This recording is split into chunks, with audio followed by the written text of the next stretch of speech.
नोरमा group, जो सोचता है वो करता है। आपके अपने सपनों का आशियाना। नमस्कार, भारत लाइव देख रहे हैं आप। सुबह सवेरे एक बार फिर से आप सभी दर्शकों के बीच हम हाजिर हैं। बिहार में राजनीतिक परिस्थितियां जो बदल बदल रही हैं समय समय पर। बिहार के 4 सीटों पर होने वाले चुनाव में सभी दलों ने अपनी ताकत झोंक दी है कि ये 4 सीट बेहद महत्वपूर्ण हैं।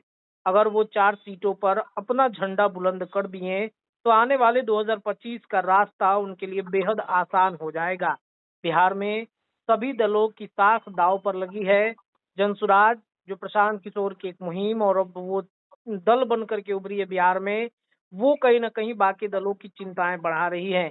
तो उससे कैसे उभरना है, उससे कैसे निपटना है, प्रशांत किशोर को बिहार में 2025 तक टिके देना है कि नहीं देना है, इसको लेकर के मंथन सभी दलों ने शुरू कर दिया है। क्योंकि प्रशांत किशोर की जो दावेदारियां हैं, वो अब काफी दिखती हुई नजर आ रही है, जिससे काफी चिंताएं बढ़ चुकी हैं। 2025 में किसके रास्ते आसान होंगे, कौन इस रास्ते पर बड़े मुश्किल से आगे बढ़ेगा। तो आज हमारे साथ एक बार फिर नहले पे दहला में बाबा हमारे साथ ऑनलाइन पर जुड़े हुए हैं। आपको बताएं कि सीट के रिजल्ट से नीतीश लालू का भविष्य क्या होगा, 2025 में कौन आउट होगा, किसकी बाजी पलटेगी। चलिए सीधे बाबा से जानते हैं। बाबा, ये 4 सीटें जो बेहद महत्वपूर्ण सीटें हैं, इन सीटों पर किसकी किस्मत जो है वो दांव पर लगी है? देखिए रत्नेश, जो आपने सवाल पूछे हैं, कई सवाल आपने पूछे हैं। इन सवालों का जवाब अगर खोजने निकलते हैं जी तो आपको सीधे तौर पे जाना पड़ेगा सबसे पहले 2024 के लोकसभा चुनाव पर। जी 2024 के लोकसभा चुनाव में जो परिस्थितियां थी उसमें सीधी लड़ाई थी एनडीए वर्सेस इंडिया इंडिया गठबंधन। का बिल्कुल। इस लड़ाई में कहीं कोई दूसरा तीसरा पक्ष नजर नहीं आ रहा था और सीधी लड़ाई में आपने देखा कि क्या कुछ हुआ। अगर एक सीट पूर्णिया की छोड़ दी जाए जो पप्पू यादव जीते, तो वही पप्पू यादव के जीतने का कारण कुछ अलग था। वो किसी खेमे, किसी दल या किसी भी तरह से नहीं थे। वो निर्दलीय उम्मीदवार थे और निर्दलीय उनको लोगों ने इसलिए जितवाया कि पूर्णिया से पहले भी वो कई बार चुनाव जीत चुके हैं और साथ ही उनके साथ जिस तरह से तुमा फेरी का खेल हुआ। तुमा फेरी हमारे भोजपुरी में एक बड़ा बढ़िया शब्द है जिसमें आपको गेंद की तरह इधर से उधर फेंका जाता है या फिर इधर से उधर लुढ़काया जाता है, उसी को तुमा फेरी कहते हैं। जी तो निश्चित रूप से जिस तरह से तुमा फेरी हुई तो रिजल्ट वहां परिवर्तित हुआ और पूर्णिया में एक नया समीकरण बना। जी लेकिन इन सब के बाद जब लोकसभा के चुनाव परिणाम आ गए तो आपने देखा कि कहीं ना कहीं एनडीए गठबंधन जो कि बहुत मजबूत दिखाई दे रहा था। हालांकि नीतीश कुमार ने बीच के 17-18 महीनों में एनडीए को बड़ी कमजोर कर दिया था। जिस तरह से उन्होंने अपना इंडिया गठबंधन को बनाने और भाजपा विरोधी पार्टियों को एकजुट करने का काम किया था, तो काफी कुछ दिख भी रहा था जो आपको रिजल्ट में भी दिखा और चुनाव में भी दिखा।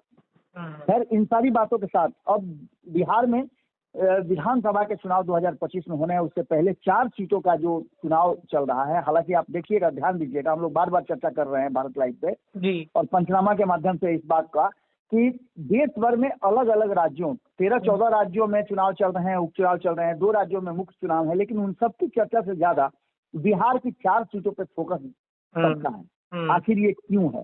तो इसके पीछे का कई कारण है, क्योंकि नीतीश कुमार सिर्फ बिहार ही नहीं, देश की राजनीति को भी प्रभावित कर रहे हैं। इस बार केंद्र में जो सरकार बनी है नरेंद्र मोदी के नेतृत्व में, उस सरकार में भी इनकी भागीदारी, हिस्सेदारी मजबूत है।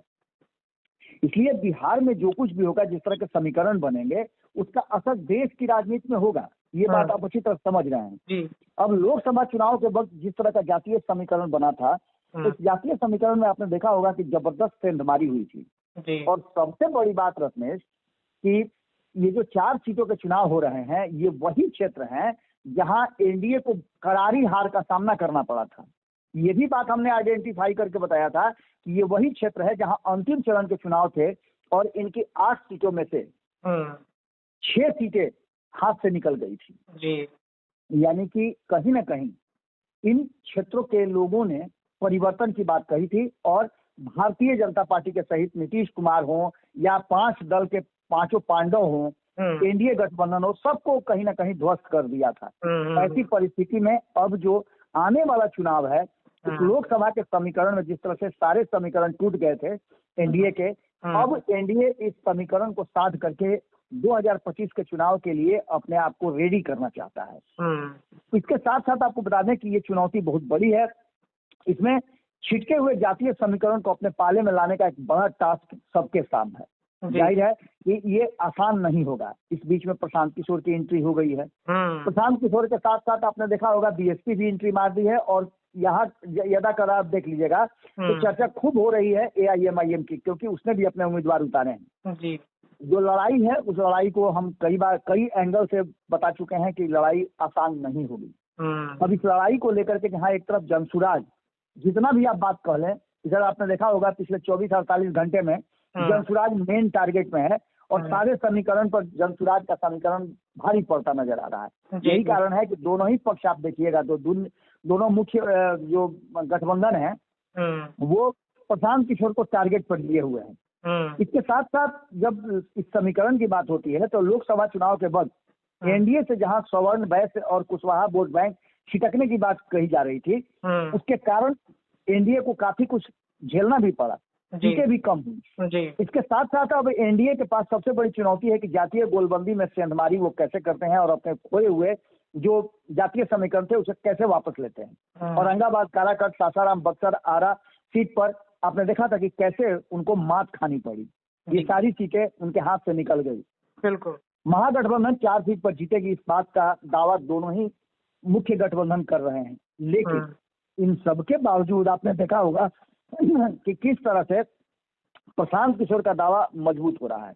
सबसे ज्यादा प्रशांत किशोर की चर्चा इसलिए हो रही है कि आप समझिए कि किसी को आप नजरअंदाज कर सकते हैं लेकिन किसी को भुला नहीं सकते हैं। जब समीकरण की बात करते हैं तो इमामगंज एक मात्र जो सीट है वो एनडीए के पाले में है।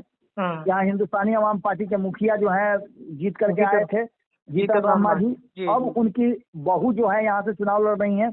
और यहाँ एनडीए और महागठबंधन दोनों ने मांझी उम्मीदवार को उतारा है, जिसकी चर्चा हम पहले भी कर चुके हैं। तो वही प्रशांत किशोर ने एक बड़ा ट्विस्ट करते हुए यहाँ से पासवान उम्मीदवार उतार दिया है और पासवान वोट बैंक में सेंधमारी की कोशिश कर रहे हैं। ऐसे में आप समझ सकते हैं कि दोनों ही गठबंधन की सांसें कैसे उखड़ी हुई होगी, इससे आप इंतजार नहीं कर सकते हैं। वहीं अगर बेलागंज की बात करें तो यहाँ राष्ट्रीय जनता दल, जिसका कि गढ़ माना जाता है, पिछले 6-7 चुनाव से लगातार यहाँ राष्ट्रीय जनता दल की जीत होती रही है।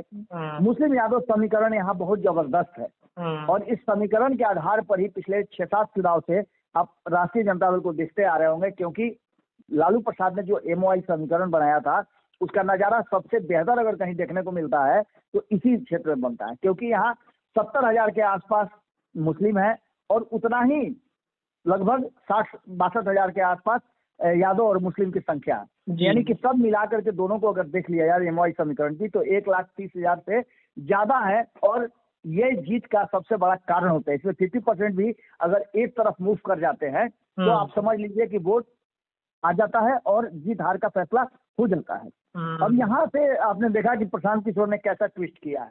यहाँ से उन्होंने मुस्लिम उम्मीदवार उतार दिया है और इस उम्मीदवार के उतारने के बाद पूरा दोनों ही समीकरण कहीं ना कहीं गड़बड़ाता हुआ नजर आ रहा है। यादव वर्सेस यादव की लड़ाई में एक मुस्लिम उम्मीदवार को उतार करके प्रशांत किशोर ने यहाँ बड़ा ही राजनीतिक खेल खेला है।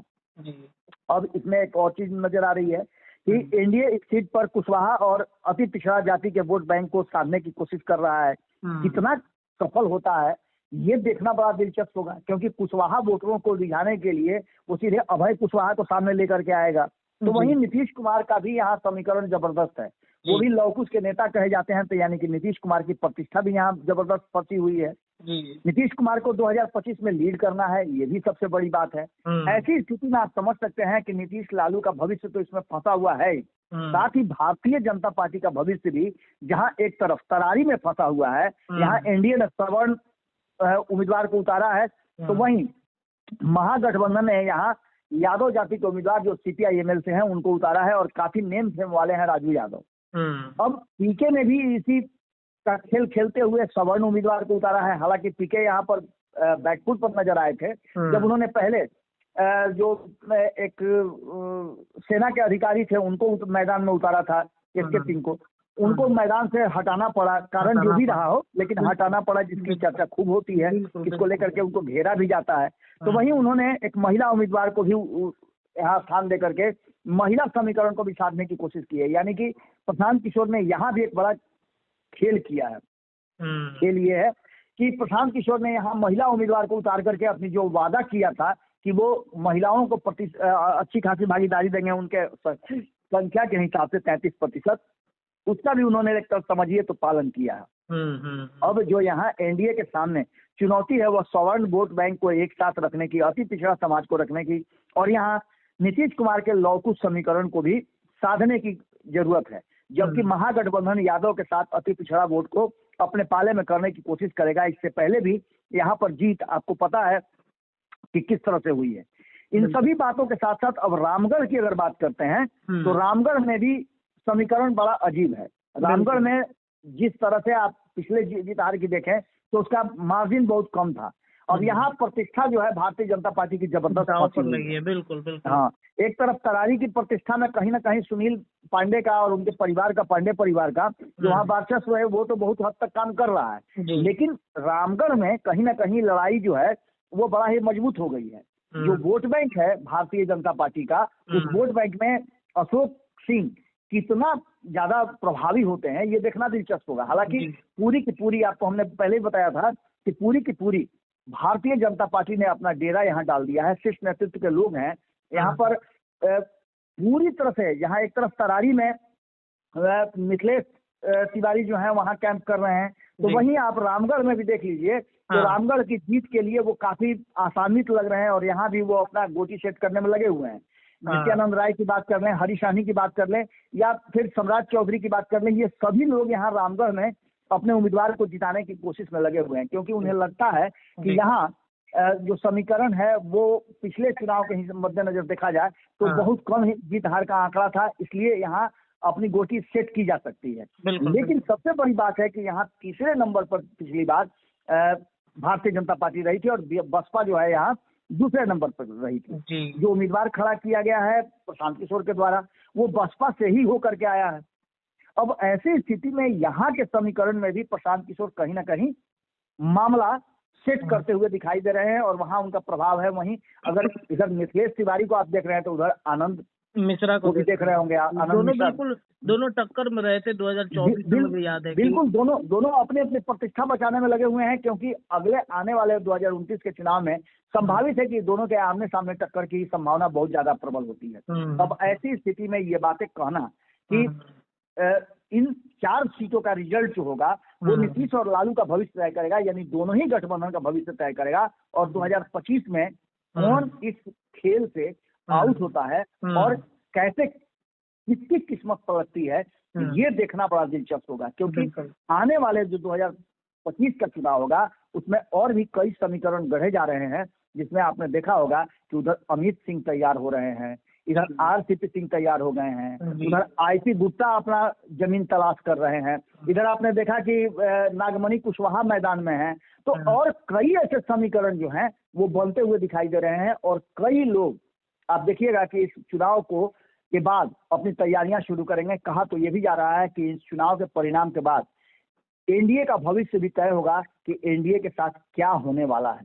यानी कि आप समझ लीजिए कि पूरी की पूरी कहानी जो है वो इशारा कर रही है कि इस रिजल्ट और इस परिणाम में 2025 के चुनाव की जमीन तैयार होगी और उस जमीन पर कौन रहेगा और कौन बाहर होगा ये भी तय होना है। बिल्कुल, देखिए तो ये 4 सीटें जो 4 सीट भविष्य तय करेंगी 4 महत्वपूर्ण व्यक्तियों का देखना बड़ा दिलचस्प होगा कि कैसे 2025 का रास्ता इनके लिए आसान होता है।